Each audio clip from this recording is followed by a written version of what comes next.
शुरुआत अहम खबर के साथ। यस बैंक को बहरान से निकालने के लिए एसबीआई के पास मंसूबा है।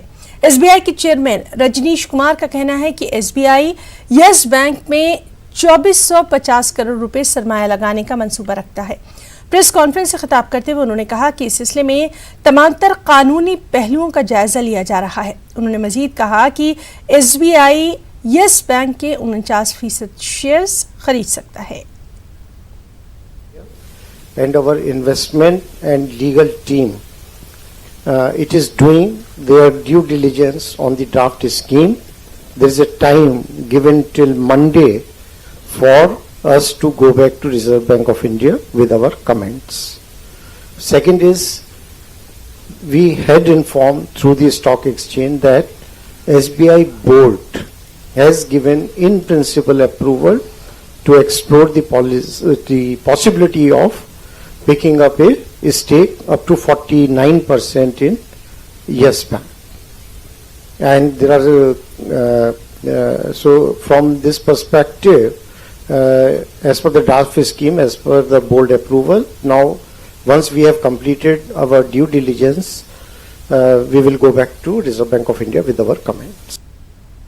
नाज़रीन, इस वक्त हमारे साथ हमारे रिपोर्टर दिल्ली से अनिल मौजूद हैं। चलिए अनिल से ही जानेंगे। अनिल, जिस तरह से कल से लगातार हम देख रहे हैं कि यस बैंक जिन मुश्किलों में घिरा है और सबसे ज़्यादा जो कस्टमर्स हैं उनको दिक्कतें पेश आ रही हैं, उन तमाम चीज़ों को देखते हुए एसबीआई की जानिब से एक पहल की जा रही है, तफसीलात चाहेंगे?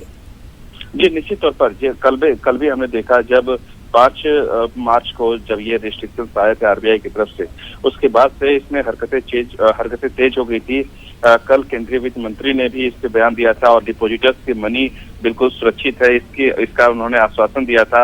आरबीआई जो गवर्नर है उनके भी ऐसे बयान आए थे और हमने देखा कि दिन में भी रजनीश कुमार एसबीआई चेयरमैन हैं, वो मुलाकात करते हैं केंद्रीय वित्त मंत्री से और आज एसबीआई चेयरमैन जो है बाइट दे रहे थे। उसमें उन्होंने ये स्पष्ट कहा है कि जो 49% स्टेक है खासकर यस बैंक का, उस पे वो उसको लीगल टीम उसके लिए काम करेगी। 49% हिस्सेदारी एसबीआई उसको खरीदे और उस पे किस तरह से आगे का होगा, क्योंकि हमने देखा था जब 2004 में भी कुछ ऐसे निजी बैंक थे और 2006 में भी कुछ निजी बैंक थे जिसे आईडीबीआई और ओबीसी बैंक के साथ उसे विलय कर दिया गया था, उसका अधिग्रहण कर लिया गया था।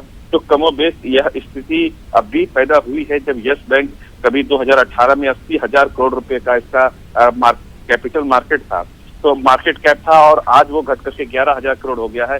कल भी हमने देखा करीब 56% उसके जो शेयर है वो डाउन हुए थे और 16 रुपए पे आ गए थे। तो 2018 में 400 रुपए के कैप पे था। यानी ये फाइनेंशियल स्थिति ये बताता है कि यस बैंक किस तरह से उसके हालात खराब हुए हैं। अब सरकार ये कोशिश कर रही है कि जो डिपॉजिटर्स हैं जिसके पैसे जमा है खासकर से यस बैंक में, उनको ये आश्वासन दिया जाए। अभी हालांकि 50,000 रुपए का कैप है, लेकिन मुझे लगता है कि आने वाले समय में ये कैप धीरे धीरे बढ़ाया जा सकता है। जैसे जैसे इन्वेस्टमेंट आता है, जैसे जैसे 49% स्टेक अगर एसबीआई लेती है, तो निश्चित तौर पर जो डिपॉजिट जो विड्रॉवल लिमिट है वो आगे बढ़ाया जा सकता है। मसलन कि 50,000 से 75,000 कर दिया जाए या 1 लाख की कर दिया जाए, इसको लेकर के आगे देखने को मिल सकता है। जी अनिल, इस सब के बीच में आपसे ये भी जरूर जानना चाहेंगे, जिस तरह से यस बैंक के एटीएम्स के बाहर या बैंकों के बाहर आज भी आम लोगों की कतारें नजर आ रही हैं, यानी उनकी परेशानियां अपनी जगह। निश्चित तौर पर कल भी हमने देखा कि कई ऐसे यस बैंक के जो ब्रांचेस हैं, हम वहां भी विजिट किए थे और हमने देखा कि टोकन वहां पे जारी किए जा रहे हैं जो विड्रॉल करने आए हैं, क्योंकि सभी लोगों की अपनी गाड़ी कमाई है, बैंकों में जमा है। ऐसे में महीने की शुरुआत है, होली नजदीक है, सभी अपने अपने पैसे अपने हिसाब से निकालना चाह रहे होंगे। अब जिस तरह से कैप लग गया है 50,000 रुपए का, उसमें एक लग गया है कि अपना पैसा सुरक्षित है या असुरक्षित है, इसको लेकर के लोगों में काफी पैनिक हो गए हैं और वो जल्दी से जल्दी अपना पैसा निकाल लेना चाहते हैं। और इसी कड़ी में हम देखे कि कतारें लग गई थी ब्रांच के बाहर, एटीएम के बाहर। कई लोगों को निराशा हाथ लगी, पैसे भी नहीं मिल पाए और आज वो जो आज भी पैसा निकालना चाह रहे हैं, आज भी ब्रांचों में जो एटीएम्स हैं उसमें लगातार लाइन कतारें बढ़ती जा रही है। हालांकि ये काफी क्योस की स्थिति है, क्योंकि सभी लोग सबसे पहले पैसा निकालना चाहते हैं। कई एटीएम में पैसे हैं ही नहीं, बिल्कुल। कई ब्रांचों में पैसे खत्म हो गए तो वो कह रहे हैं कि जैसे ही पैसे कैश उससे आता है उसके बाद वो पैसे दे पाएंगे। कुल मिलाकर बात यह है कि कियोस्क की स्थिति है, इसमें कोई इंकार नहीं कर सकता, लेकिन फिलहाल सरकार ये कोशिश कर रही है, आरबीआई कोशिश कर रही है कि स्थिति को कैसे संभाला जाए।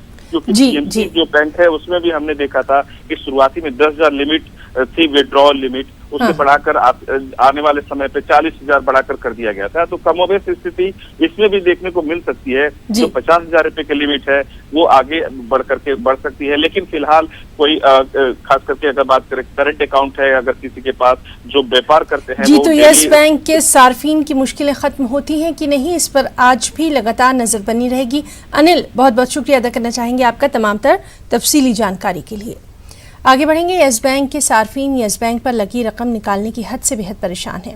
मुख्तलिफ रियासतों में यस बैंक शाखों के बाहर सार्फिन की लंबी लंबी कतारें लगी हुई हैं। ऐसा ही कुछ हाल गुजरात के अहमदाबाद का भी नजर आया, जहां यस बैंक के बाहर लोगों की लंबी कतारें देखी गईं। सरकार की यकीन दहानियों के बावजूद यस बैंक के खातेदारों की नाराजगी है कि बढ़ती जा रही है और भीड़ को कंट्रोल करने के लिए पुलिस तक की मदद ली जा रही है। में बड़े हमारा पैसा हमें कम नहीं आ रहा है। आज मोदी बोल रहा है कि डिजिटल इंडिया हो रहा है। कैसे डिजिटल हो रहा है? कैसे डिजिटल? ऑनलाइन पेमेंट करो। इतने लोग, हजारों लोग बाहर खड़े हैं पूरे अहमदाबाद में, पूरे इंडिया में कितने लोग परेशान हो रहे हैं। बूढ़े बुजुर्ग हैं, किसी को हॉस्पिटल जाना है, किसी को किराया देना है, परेशान है लोग। क्या करेंगे पैसे बिना? मेरे पास आज पैसा नहीं है, 1 रुपया भी नहीं है, मेरा सारे पैसे इसमें पड़े हैं। हम सरकार से कहें ऑनलाइन करो। आप ऑनलाइन करेंगे तो सारा पैसा लोगों को ट्रांसफर हो जाएगा। एटीएम भी बंद है, ऑनलाइन ट्रांजैक्शन भी नहीं हो रहा है। एटलीस्ट ऑनलाइन ट्रांजैक्शन की जो लिमिट है वो भी 50,000 की कर दे तो भी हम कर सकते हैं। ये डिजिटल इंडिया है और ये सब लाइनें हैं, तो कुछ मैनेजमेंट करना चाहिए यहाँ पे। हमारा पैसा हमें लेने के लिए कितना दिक्कत उठाना पड़ रहा है। अब देखिए, अरे एटीएम अलाउ कर दो, यहाँ नहीं आएगा, हम एटीएम से निकाल लेंगे। नेट बैंकिंग अलाउ कर दो, क्या प्रॉब्लम है? नेट बैंकिंग तो अलाउ नहीं, एटीएम दूसरा एटीएम में अलाउ नहीं है, दूसरा एटीएम से हम ले लेंगे। एटीएम उसको भी ब्लॉक करा के बैठे हैं। अब तुम ये लाइन लगाओ, हम तुम्हें दान करेंगे। जैसे अब वित्त मंत्री बोल रहे हैं क्या है, आपका पर्याय सुरक्षित है। बहुत बड़ा हमारे पर एहसान कर रहे पब्लिक पर, हमारे पर पब्लिक को बड़ा एहसान कर रहे हैं। हम 1 लाख से 5 लाख कर दिए। अरे 5 लाख कर दिए, बैंक डूबते जा रहे हैं। क्या सो रहे थे? आरबीआई सो रहा था, आरबीआई का ऑडिट टीम सो रहा था। नीरव मोदी लेके भाग गया, विजय माल्या भाग गया, और हम लोग साथ लाइन में खड़े हैं।